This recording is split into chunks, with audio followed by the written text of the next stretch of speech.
Hello students, welcome to my channel Momentum.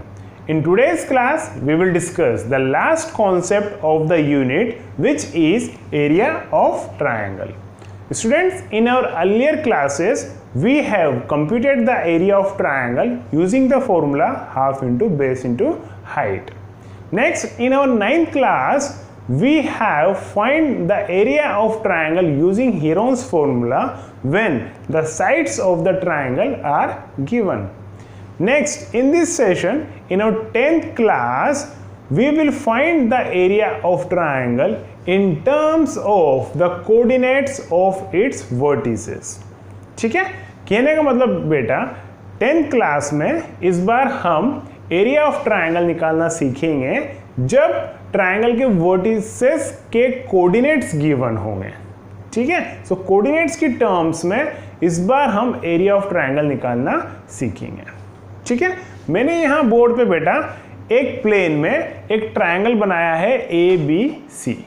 इसके coordinates हैं बेटा x1 y1 x2 y2 x3 y3. सो हमें इस ट्रायंगल ABC का एरिया निकालना है इन टर्म्स ऑफ दीज कोऑर्डिनेट्स. ठीक है बेटा, हम चाहें तो यहाँ पे area of triangle using Heron's formula भी निकाल सकते हैं. वो कैसे बेटा, हम डिस्टेंस फॉर्मूला पढ़ चुके हैं. ठीक है, डिस्टेंस फॉर्मूला से हम क्या कर सकते हैं बेटा, जो ये AB जो साइड है ट्रायंगल ABC की, इसके कोऑर्डिनेट्स हैं x1 y1 और x2 y2. तो डिस्टेंस फॉर्मूला से हम ये डिस्टेंस निकाल सकते हैं A और B के बीच की. कहने का मतलब हम AB लेंथ निकाल सकते हैं. Similarly we can find BC, similarly we can find AC using distance formula. तो हमारे पास तीनों साइड्स की लेंथ आ जाएगी और फिर हम उसके बाद हेरोन्स फॉर्मूला अप्लाई करके इस ट्रायंगल ABC का एरिया निकाल सकते हैं. बट हम यहाँ पे ऐसा नहीं करेंगे because that is very tedious, time consuming. ठीक है, so instead of that we will derive the area of triangle in terms of the coordinates of the vertices of the triangle. ठीक है, हम यहाँ पे एक एरिया ऑफ ट्रायंगल डेराइव करेंगे इन terms of the coordinates जो कि यहाँ पे ट्रायंगल के वर्टिसेस के हमें दे रखे होंगे. ठीक है, so let's do that derivation और उस फॉर्मूले को हम यूज करा करेंगे हमारे क्वेश्चंस के अंदर to find the area of triangle. ठीक है, यहाँ पे जो हम डेरिवेशन करने जा रहे हैं कई बार ये आपको एग्जाम में पूछ भी लिया जाता है. सो आप इस डेरिवेशन को ध्यान से समझिएगा. It's very easy but you need to understand the process. ठीक है, देखिए बेटा, मैंने यहाँ पे फिगर में बताया है कि A से B से और C से मैंने क्या कर रखे बेटा, परपेंडिकुलर्स ड्रॉप कर रखे हैं x एक्सिस के ऊपर. ठीक है, सो वही बात मैं यहाँ लिखता हूं, draw BP AQ and CR perpendiculars on x axis. ठीक है, हमने क्या है बेटा, BP AQ और CR परपेंडिकुलर्स ड्रॉ करे हैं x एक्सिस के ऊपर. ठीक है, अब देखिए बेटा यहाँ पे ABPQ इस फिगर पे फोकस कीजिए. ABPQ क्या ये ट्रेपेजियम है बेटा? Right, it is a trapezium. Trapezium क्या होता है बेटा, एक ऐसा फोर साइडेड क्लोज्ड फिगर जिसमें one pair of opposite sides parallel होती हैं. राइट, कुछ इस तरह से इसमें ये दो साइड्स क्या हैं, पैरेलल हैं. ठीक है, that's why we can say it is a trapezium. ठीक है, अब यहाँ पे देखिए बेटा, ये BP और AQ both are parallel because both are 90 degree on same line which is x axis. देखो बेटा, ये x एक्सिस है, यहाँ से एक लाइन आ रही है और यहाँ से दूसरी लाइन आ रही है, ये दोनों 90 डिग्री पर है. ठीक है, so using the corresponding angle theorem we can say this line is parallel to this line because both the angles are equal to each other, that is 90 degree. So ये दोनों पैरेलल हो गई और एक साइड ये हो गई और एक साइड ये हो गई. तो ABPQ सो इसमें एक क्लोज फिगर है ए बी पी क्यू, जिसमें one pair of opposite sides are parallel, therefore it is a trapezium. Similarly A Q R C is also a trapezium, क्योंकि इसमें ए क्यू और सी आर क्या है, perpendicular है x axis के ऊपर, also they are parallel to each other, right. Also B P R C, B P R C is also a trapezium, right, क्योंकि इसके अंदर बी पी और C are parallel to each other है. ठीक है, आई बात समझ में. सो इस ट्रेपेजियम को कॉन्सेप्ट को यूज करते हुए बेटा हम एरिया ऑफ ट्राइंगल एबीसी यहाँ पे डराइव करेंगे. ठीक है, सो हमने एक बात लिख ली यहाँ पे, draw BP A Q C R perpendicular on X axis. It implies, इसकी वजह से क्या हो गया बेटा, A B P Q, A Q R C and B P R C are trapeziums. ठीक है, ट्रेपेजियम्स क्यों हैं वो मैंने अभी आपको समझा दिया. ठीक है, तो यहाँ पे हमारे पास 3 ट्रेपेजियम हो गए, ए बी पी क्यू ये लिख दिया मैंने, फिर ए क्यू आर सी ये लिख दिया, और फिर थर्ड वन है बेटा बी पी आर सी, वो मैंने यहाँ पे लिख दिया. ये ट्रेपेजियम है. ट्रेपेजियम का एरिया का फॉर्मूला हमें पता है बेटा क्या होता है, half into sum of parallel sides into distance between them, right. हमें पता है area of trapezium equals to half into sum of parallel sides into distance between them. किनके बीच की डिस्टेंस, पैरेलल साइड्स के बीच की डिस्टेंस. ठीक है, अब समझिए बेटा, मैं यहां पे एरिया ऑफ ट्राइंगल एबीसी को मैं क्या लिख सकता हूं, मैं इसको रब कर रहा हूं. ठीक है, ये हमें ऑलरेडी पता है. अब एरिया ऑफ ट्राइंगल एबीसी को मेरे को इन टर्म्स ऑफ दीज ट्रेपेजियम्स लिखना है, तो वो देखिए वो हम क्या लिख पाएंगे, area of triangle ABC equals to area of trapezium ABPQ plus area of trapezium AQRC minus area of trapezium BPRC. देखो बेटा, इसको समझना बहुत इंपॉर्टेंट है. मैंने क्या लिखा है, एरिया ऑफ ट्राइंगल एबीसी. ये जो ब्लैक वाला ट्राइंगल नजर आ रहा है हमको एबीसी, इस ट्राइंगल का एरिया हम क्या लिख सकते हैं, ए बी पी क्यू का एरिया प्लस ए क्यू आर सी का एरिया, मतलब ये वाला एरिया और ये वाला एरिया दोनों मिला के हम क्या कर रहे हैं, ये नीचे वाला पोर्शन माइनस कर रहे हैं, that is B P R C का एरिया हमने माइनस किया. ठीक है, आई बात समझ में. हमने इन दो ट्रेपेजियम का एरिया ऐड करके इस वाले ट्रेपेजियम का एरिया माइनस किया, तो हमें क्या मिल जाएगा बेटा, एरिया ऑफ ट्राइंगल एबीसी. ठीक है, अब देखिए बेटा next area of trapezium ABPQ हम लिखते हैं, half into sum of parallel sides into distance between them. तो ABPQ में पैरेलल साइड्स कौन है बेटा, BP plus AQ into distance between them, इन दोनों के बीच की distance that is PQ plus, अब एरिया ऑफ ट्रेपेजियम AQRC. अब AQRC की बात करनी है, AQRC इसमें पैरेलल साइड्स कौन कौन है बेटा, AQ और RC. तो हाफ AQ प्लस CR. ठीक है, ये तो पैरेलल साइड्स होगी, इनके बीच की डिस्टेंस QR, ये होगी बेटा QR. नेक्स्ट ये वाला माइनस. ठीक है, BPRC, BPRC में पैरेलल साइड्स BP और CR, तो half BP plus CR into इन दोनों साइड्स की बीच की डिस्टेंस क्या होगी बेटा, PR, ये हो गई PR। ठीक है, क्लियर बेटा, हमने हर एक ट्रेपेजियम का एरिया यहाँ पे लिख लिया। अब यहाँ पे हम वैल्यू सब्स्टिट्यूट करेंगे इन सब की जो यहाँ पे वेरिएबल्स हैं, BP, AQ, PQ, AQ, CR, QR, like this. तो देखिए हाफ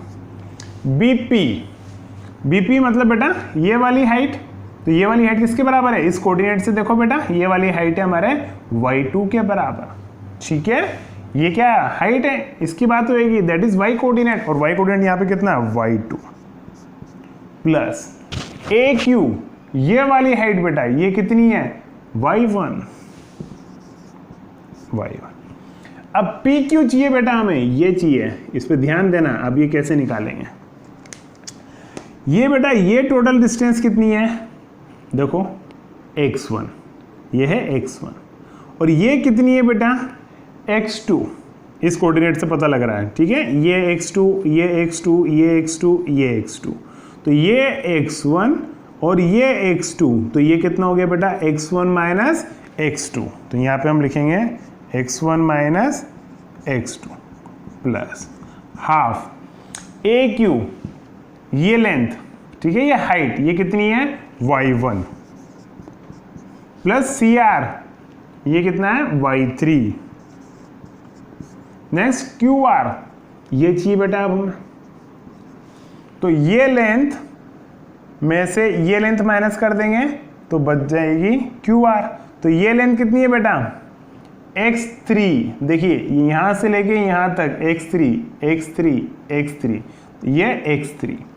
ठीक है, और ये कितना है x1, यहां से लेके यहां तक x1, तो ये कितना बच जाएगा बेटा x3 माइनस x1। ठीक है, ध्यान से लिखिएगा बेटा। ठीक है, x3 माइनस x1 हो गया, ये टोटल x3 था और ये x1 था, ये हो गया x3 minus x1। Next BP, ये हाइट पूछी है, ये हाइट कितनी है बेटा y2। ठीक है, ये y2 हो गया। नेक्स्ट CR y3, CR हो गया हमारे पास y3, ये देखो कहाँ गया, ये रहा CR, दैट इज y3। अब क्या चाहिए PR, ये डिस्टेंस चाहिए अपन को, तो मैं यहाँ पे लेबल कर देता हूँ ये, तो इस में से यहाँ से ये वाले डिस्टेंस में से अगर मैं ये वाले डिस्टेंस माइनस कर दूँ तो हमें PR मिल जाएगा। तो ये कितना है बेटा x3, और ये कितना है बेटा x2। अगर x3 में से x2 माइनस हो जाएगा तो हमें ये मिल जाएगा, so it will become x3 minus x2। ठीक है, अब हम क्या करते हैं बेटा, ये हाफ और ये हाफ कॉमन ले लेते हैं और इन ब्रैकेट्स को मल्टीप्लाई कर लेते हैं। ठीक है, ये हाफ तो हमने ले लिया कॉमन। ठीक है, अब y2 plus y1 into x1 minus x2, तो ये ब्रैकेट मल्टीप्लाई कर लेते हैं अपन यहाँ पे, तो y2 x1 minus x2 y2 plus x1 y1 minus x2 y1। ठीक है, ये ब्रैकेट हमने मल्टीप्लाई कर लिया, ये हाफ तो यहाँ बाहर आ ही चुका है और ये हाफ भी आ चुका है बाहर। अब इस ब्रैकेट को मल्टीप्लाई कर लेते हैं, प्लस x3 y1, ठीक है, माइनस x1 y1। अब y3 से मल्टीप्लाई कर देते हैं, x3 y3 minus x1 y3। ठीक है, ये भी ब्रैकेट मल्टीप्लाई हो गया। अब इन दोनों ब्रैकेट को मल्टीप्लाई कर देते हैं, बाहर इस माइनस का ध्यान रखना है अपन को। ठीक है, तो ये हो गया x3 y2 और ये बाहर माइनस, तो माइनस का x3 y2, ये माइनस का x2 y2, तो माइनस माइनस प्लस, ये हो गया x2 y2। अब y3 से मल्टीप्लाई करेंगे तो माइनस का x3 y3। ठीक है, और ये माइनस के साथ प्लस हो जाएगा, प्लस ये हो जाएगा हमारा x2 y3। ये पूरी टर्म्स आ गई बेटा। अब इसको हम सिंप्लीफाई करेंगे, मतलब कुछ टर्म्स तो बेटा इसमें क्या हो रही होगी, कैंसिल हो रही होगी, जैसे x1 y1, ठीक है, x2 y2 ये प्लस की है, ये माइनस की है, x3 y3 और ऐसे x3 y3। तो अब क्या बचा बेटा हमारे पास, half x1 y2 minus x2 y1 plus x3 y1 minus x1 y3 minus x3 y2 and the last is x2 y3। अब मैं बेटा यहाँ पे टर्म्स को थोड़ा सा रीअरेंज करूँगा। x1 वाली टर्म्स एक साथ लिखूंगा, x2 वाली और x3 वाली टर्म्स में यहाँ पे एक साथ लिखने जा रहा हूँ, ठीक है। तो x1 y2 और x1 y3 को मैं साथ में लिख रहा हूँ।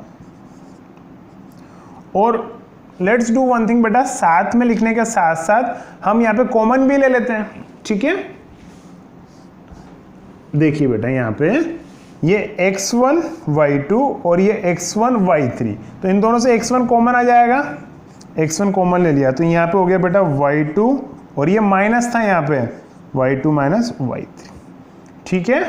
प्लस अब अपन x2 वाली टर्म्स को देखते हैं बेटा, ये x2 वाली टर्म है, ये भी x2 वाली टर्म है, इन दोनों से x2 कॉमन, ये x2 कॉमन ले लिया।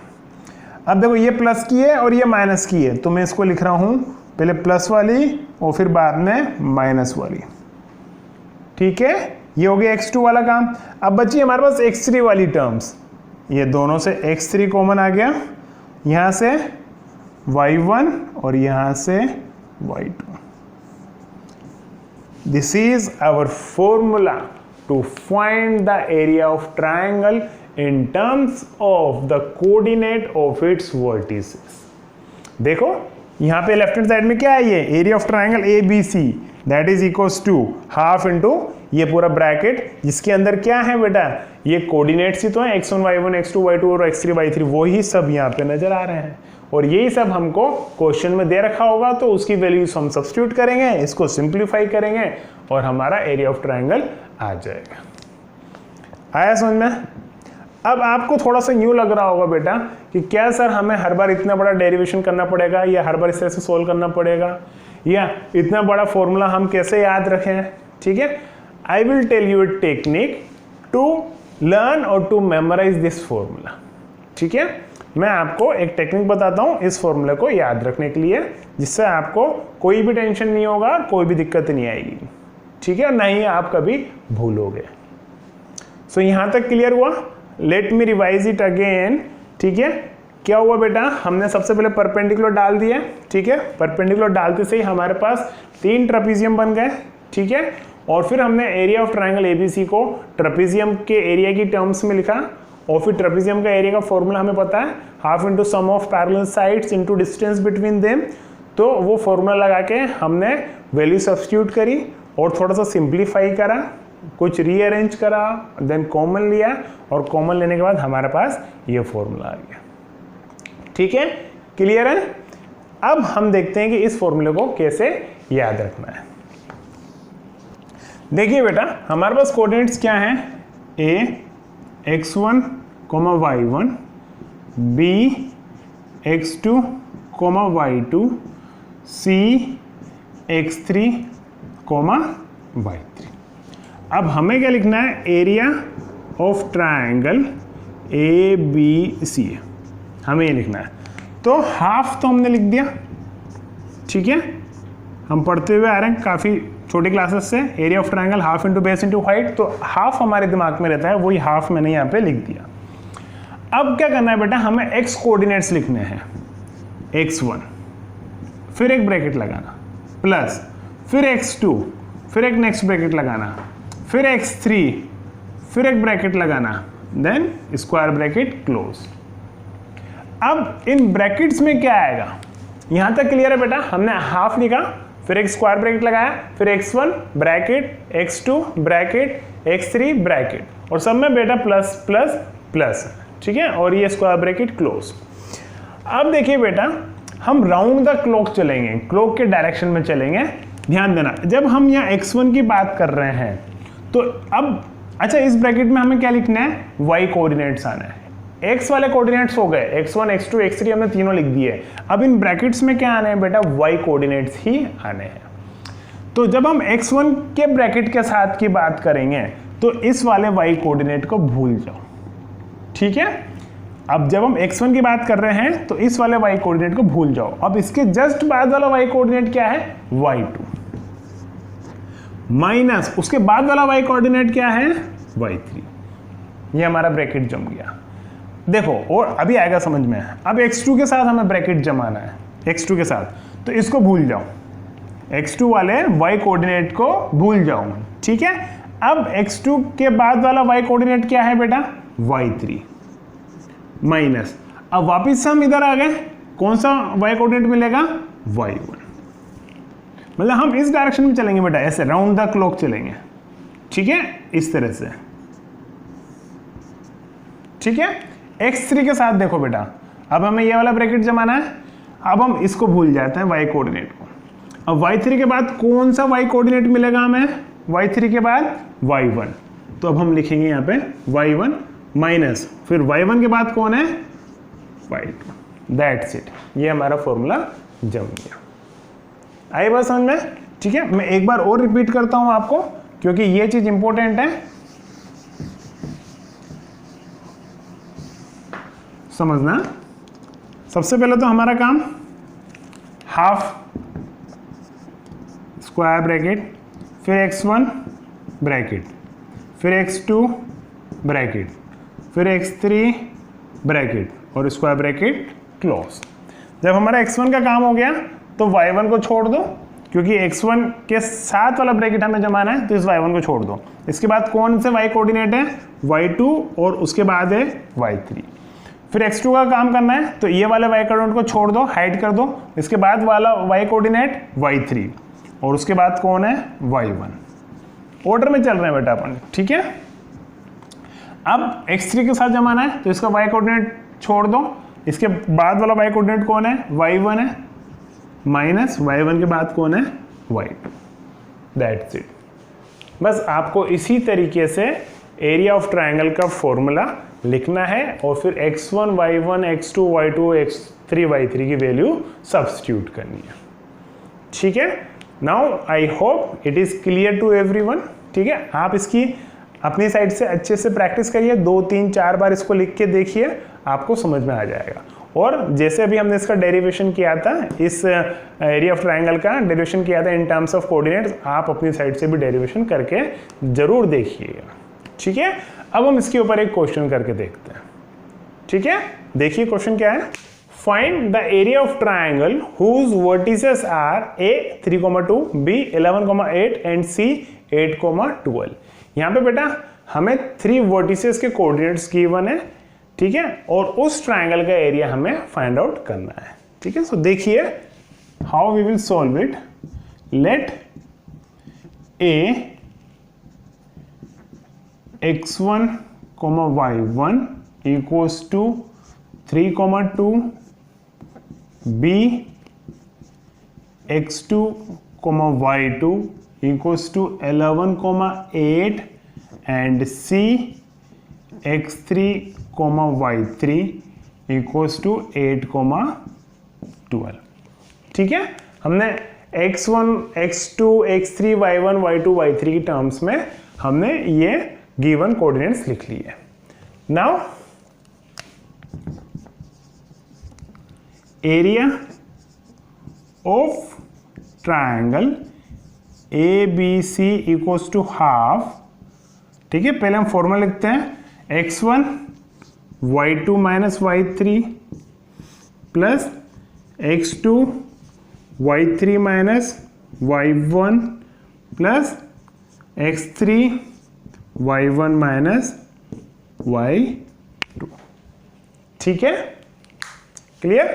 अब वैल्यू सब्स्टिट्यूट कर देते हैं, हाफ x1 की वैल्यू बेटा कंपेयर करें तो 3, y2 की वैल्यू 8 माइनस 12 प्लस x2 की वैल्यू 11, फिर y3 की वैल्यू 12 माइनस 2, फिर x3 की वैल्यू 8, y1 की वैल्यू 2 माइनस 8। बेटा वैल्यू सब्स्टिट्यूट करते वक्त तो ध्यान रखना कि प्रॉपर वैल्यू से सब्स्टिट्यूट हो, नहीं तो x1 की जगह x2 की चल जाए, x2 की जगह x3 चल जाए, या y1 y2 कुछ इंटरचेंज हो जाए, गड़बड़ हो जाएगी। ठीक है, तो ये हो गया 3, 8 माइनस 12 दैट इज माइनस का 4, 11, ये हो गया 12 माइनस 2 दैट इज 10, और ये हो गया 8 और दैट इज माइनस का 6, हाफ।